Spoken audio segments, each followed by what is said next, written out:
खोल दो पंख मेरे, कहता है परिंदा, अभी और उड़ान बाकी है।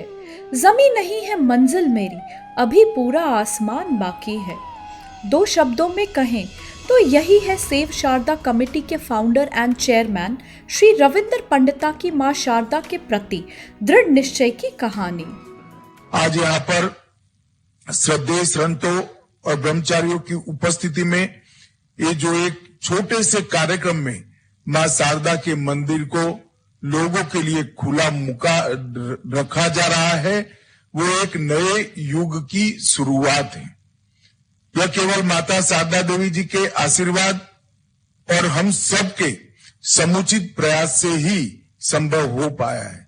इसलिए मैं श्री रविंद्र पंडिता जी और इसके लिए संघर्षशील सभी श्रद्धालुओं को बहुत बहुत शुभकामनाएं और अभिनंदन देना चाहता हूं कि इतने सालों का आपका संघर्ष आज परिणाम लेकर आया है। शारदा मिशन पर अपने संघर्ष का वृतांत रविंद्र पंडिता जी ने अपनी पुस्तक Sharda quest for shared heritage में दिया है। उनकी पुस्तक न केवल उनके धैर्य और दृढ़ संकल्प का प्रतिबिंब है, बल्कि देवी शारदा के भक्तों के लिए एक प्रेरणा स्रोत भी है। सब माता शारदा की कृपा है, जो संगीत और ज्ञान की देवी है, हमारी इष्ट देवी है। कश्मीर मंडला में पूरा आप देखें कि पूरी कृपा पहले से ही रही है कि देश विदेश से कहाँ कहाँ से लोग आते थे यहाँ पढ़ने। तो सब कृपा जो है शारदा माता की है। बाकी हम क्या लोग हैं, हम क्या कर सकते हैं, सब उनकी कृपा है।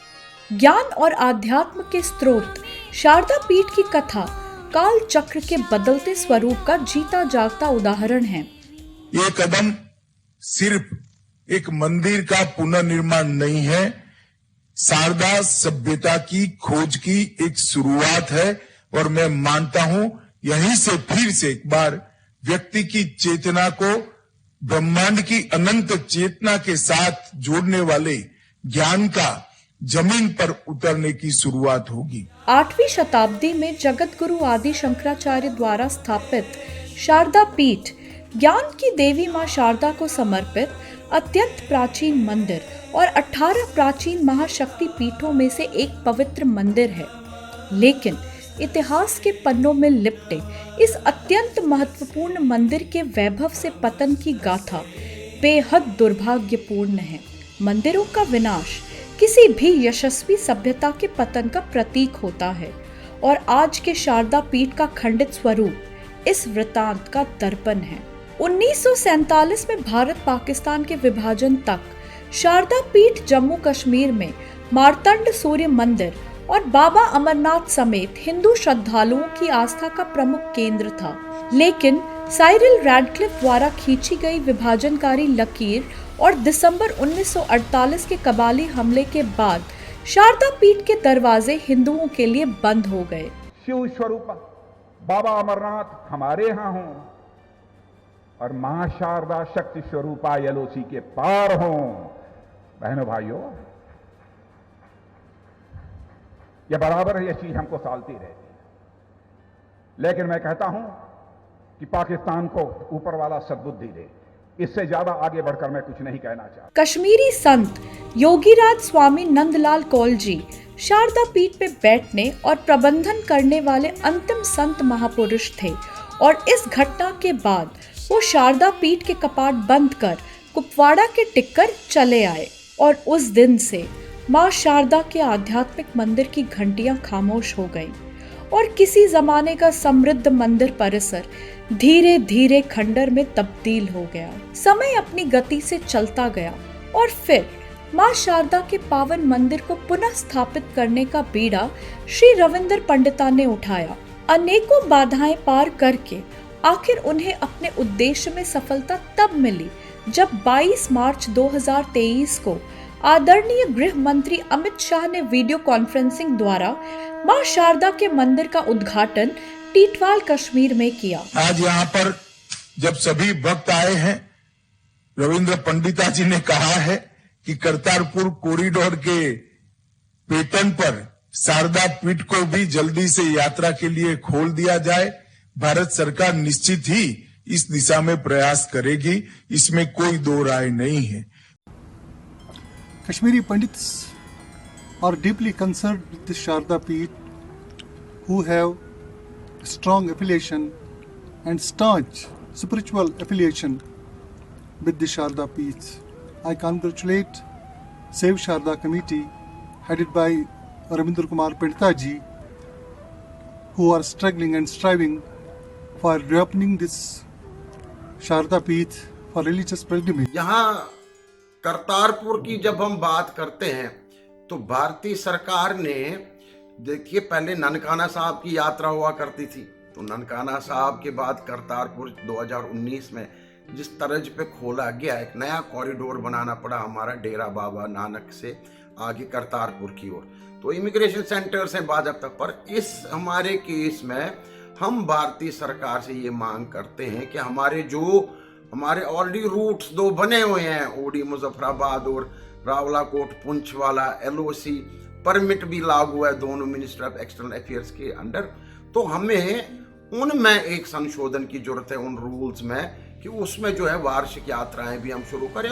शारदा यात्रा मंदिर टीटवाल की महत्ता का अनुमान इस बात से लगाया जा सकता है कि यह मंदिर कश्मीर के टीटवाल और POK स्थित शारदा पीठ के तीर्थ यात्रा मार्ग पर मौजूद है। प्राचीन काल से पंचांग अनुसार भाद्रपद महीने के शुक्ल पक्ष की अष्टमी को शारदा पीठ की वार्षिक तीर्थ यात्रा होती थी। तब टीटवाल से शारदा पीठ तक पवित्र गदा या छड़ी मुबारक निकाली जाती थी। शारदा पीठ की यह आधिकारिक तीर्थ यात्रा 4 पारंपरिक मार्गों केरन, लिद्दरवन, जुमनगढ़, गुरेज और टीटवाल से निकला करती थी। किसी समय भारतीय उपमहाद्वीप की शिक्षा के केंद्र शारदा पीठ में शास्त्र और आध्यात्मिक ज्ञान प्राप्त करने के लिए विद्वान और श्रद्धालु दूर दूर से आते थे। आपको बता दें कि कश्मीर की मूल लिपि का नाम शारदा है, जिसे विद्या और शारदा पीठ की प्रमुख देवी के नाम पर रखा गया है। माँ शारदा को भारत में देवी सरस्वती के रूप में भी जाना और पूजा जाता है। पौराणिक मान्यताओं के अनुसार देवी सती का दाहिना हाथ यहाँ अवतरित हुआ था, जिसके कारण शारदा पीठ एक महाशक्ति पीठ बनकर उभरा।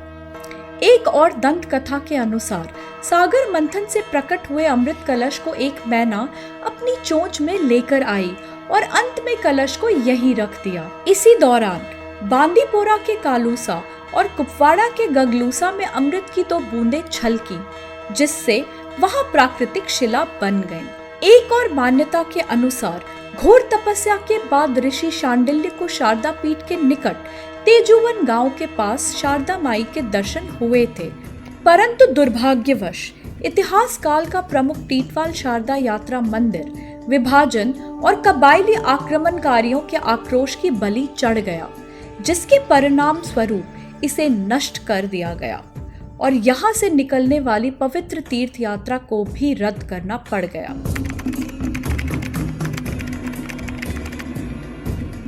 कश्मीर के अंदर जो हमारे हिंदू बरादरी है उनको क्या पैगाम देना चाहते हैं? अगर करतारपुर बॉर्डर खुल सकती है पंजाबी सिखों के लिए, तो जम्मू कश्मीर के हमारे हिंदू भाइयों के लिए शारदा का ये कदीम रास्ता खुलना चाहिए। जहां तक आज के सिविल सोसाइटी आंदोलन का संबंध है, नियंत्रण रेखा के दोनों ओर के लोगों की पहल वह केंद्र बिंदु है जिस पर संपूर्ण शारदा आंदोलन टिका हुआ है। अगर इन लोगों ने अथक प्रयास नहीं किए होते तो LOC स्थित शारदा मंदिर की देखरेख और टीटवाल का शारदा मंदिर बेस कैंप आज भी एक अधूरा सपना ही बनकर रह जाता। What I explained in Urdu is that this is a civilizational endeavor. Obviously, the Hindus are not here. They haven't been here since 1948. Swami Nandanalji was here until 1948, and of course, most of the Hindus had to leave here in 1947. So we played the hymns and we put these out because obviously the Hindus are not here themselves, and so this is also obviously a form of worship for them. And I just have one thing left, that is to put up the banner which is requesting people to kindly take off their shoes before entering this sanctum. Titwal के इस मंदिर के निकट ही एक गुरुद्वारा भी था, लेकिन वो भी इस मंदिर की तरह ही आक्रमणकारियों की भेंट चढ़ गया। किंतु स्थानीय लोगों ने मंदिर परिसर के इस भूखंड को बचा लिया और 14 सितंबर 2021 को टीटवाल में एलओसी के अंतिम बिंदु तक वार्षिक शारदा यात्रा के अवसर पर सेव शारदा कमेटी के अध्यक्ष श्री रविंद्र पंडिता को सौंप दिया। टीटवाल में नए मंदिर के निर्माण के समय जमीन की खुदाई करते हुए वहां काम कर रही टीम को ध्वस्त हुए मंदिर के अनेकों अवशेष जैसे मूल मंदिर के आंशिक पत्थर की संरचना, जले हुए लकड़ी के ढांचे, नट, बोल्ट्स और एक धूम्रपान चिल्लम भी मिली। नवीन मंदिर की वास्तुकला और निर्माण शारदा पीठ की विरासत को ध्यान में रखते हुए किया गया है, जिसके लिए शारदा पीठम श्रृंगेरी द्वारा समर्पित कर्नाटक के बिदादी से नक्काशीदार ग्रेनाइट पत्थरों का उपयोग किया गया है। इस मंदिर में विराजमान मां शारदा देवी की पंचलोहा मूर्ति को श्रृंगेरी मठ ने टीटवाल में स्थापना के लिए भेंट किया है।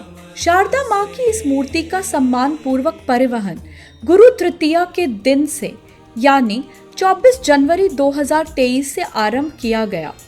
प्राचीन काल के शारदा विश्वविद्यालय में गुरु तृतीया के दिन वार्षिक दीक्षांत समारोह आयोजित किया जाता था और इस दिन के महत्व को ध्यान में रखते हुए ही देवी की घर वापसी की यात्रा प्रारंभ हुई।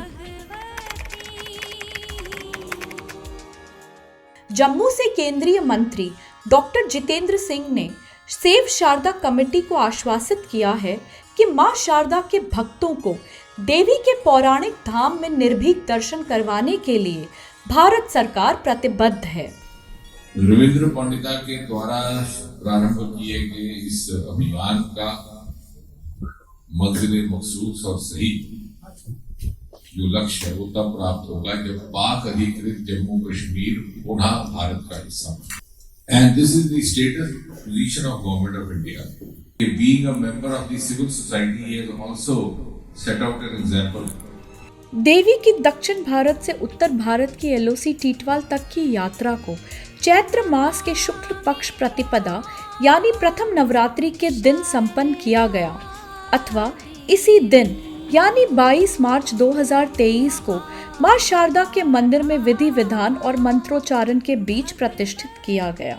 24 जनवरी से पूरे देश और जम्मू कश्मीर श्रृंगेरी मठ से शुरू हुई भाई रविंद्र पंडिता की यात्रा पर मैं व्यक्तिगत रूप से नज़र रख रहा था और इस अवसर पर मैं कहना चाहूँगा कि आध्यात्म और ज्ञान का शक्तिपीठ जम्मू कश्मीर मां शारदे की उत्कंठा से प्रतीक्षा कर रहा था। श्रृंगेरी से टीटवाल तक तो देवी की यात्रा पर पूर्ण विराम लग गया, किंतु पीओके में मां का खंडित पीठ आज भी अपने भक्तों की अधीरता से प्रतीक्षा कर रहा है। नियंत्रण रेखा के दोनों ओर से चले आ रहे सिविल सोसाइटी अभियान की परिणति तब होगी जब एक बार फिर हरमुख पर्वत पर अति प्राचीन शारदा पीठ मंदिर परिसर में शंख, घंटी और आरती की गूंज फिर से सुनाई देगी। तब तक सेव शारदा कमेटी का उद्देश्य आधा अधूरा है। अपेक्षा है कि श्रद्धालु अपनी आराध्य देवी के स्तोत्र नमस्ते शारदा देवी काश्मीर पूर्वासिनी त्वाहम प्रथमये नित्यम विद्यादानम च देहि में का गायन मां शारदा के मूल निवास स्थान में अपने इसी जीवन काल में कर पाएंगे।